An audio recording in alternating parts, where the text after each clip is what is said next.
மனித உழைப்பு எனக்கு தேவையில்லை. நான் எல்லாம் மிஷினரிஸு. ஜேசிபி வச்சுட்டேன், எவ்வளோ பெரிய கட்டடத்தையும் இடிச்சிருவேன். நான் இட்டாச்சி வச்சிருக்கேன், எவ்வளோ பெரிய தண்டவாளத்தையும் தூக்கி போட்டுருவேன், எவ்வளோ பெரிய தந்தி மரத்தையும் தூக்கிடுவேன். நீ விஞ்ஞான வளர்ச்சி வந்துட்டதுனால மனித உழைப்பு எனக்கு தேவையில்லைன்னு நினைக்கிற. ஆனால் அது உண்மையா? இழப்பதற்கு எதுவும் இல்லை.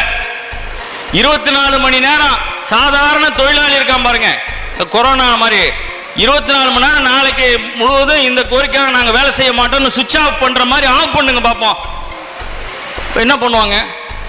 ஐஏஎஸ் வீடு, ஐபிஎஸ் வீடு, அமைச்சர் வீடு, நீதிபதி வீடு, எவன் வீட்டுக்கு எந்த தொழிலாளியும் போக மாட்டாயா, எந்த வேலையும் செய்ய மாட்டான். நீயே கூட்டிக்க, நீயே பெருக்கிக்க, நீயே சமைச்சிக்க, நீயே எல்லாம் பண்ணிக்க அப்படின்னு சொல்லிட்டோம்னா என்ன ஆகும்னு யோசிச்சு பாருங்க. ஆனால் அப்படி சொல்ல விடாமல் அவர்களை மூளைக்குள்ள விலங்கு போட்டு தடுத்து பிரித்து வச்சிருக்கிறான். அப்போ மக்கள்கிட்ட நாம அச்சத்தை